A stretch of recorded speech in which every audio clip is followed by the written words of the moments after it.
ஆனா இவ்வளவு பேசுற இந்த பிரின்சிபல் ஒழுக்கமானவரா அப்படின்னு கேட்டீங்கன்னா அப்படிலாம் கிடையாது. கொஞ்சம் வருஷத்துக்கு முன்னாடி இவர் மேலே ஒரு பாலியல் வழக்கு இருக்கு. ஆனா அதவே இன்னும் ப்ரூவ் பண்ணல. ஏன்னா அதற்கும் பெரிய போராட்டங்கள்லாம் நடந்துச்சு.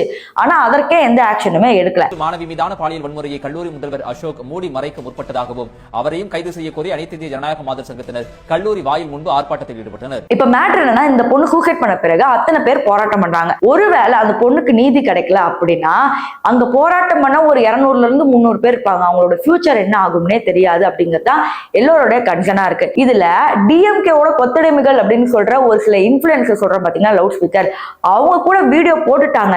ஆனா எல்லாரும் வீடியோ போடுறாங்களே தவிர ஏன் அரசியல்வாதிகளை பார்த்து கேள்வி கேட்க மாட்டாங்க அப்படிங்கிறது தெரியல. அதுல ஒரு முக்கியமான வீடியோ தான் நம்ம ரசிகன் மணியோட வீடியோ பார்க்க போறோம். பார்த்துட்டு வாங்க. இந்த பியூன் சொல்றாங்க இல்லையா, மணிமாறன் சொல்லிட்டு, இவரை பத்தி ஒரு தகவல் வந்துச்சு. அதை நான் உங்களுக்கு ப்ளே பண்ணி காட்டுறேன். அவங்களோட ஃப்ரெண்ட் கிளாஸ்மேட் அவங்க ஆபீஸ் பியூன் மணிமாறன் இருக்காங்கல்ல, அவங்க கிட்ட நல்லா பேசுவாங்க. ஏன்னா அவனே லாஸ்ட்ல ஒழுங்கு கிடையாது. எல்லா பொண்ணுகிட்டயுமே பேசுவான் காலேஜ்ல.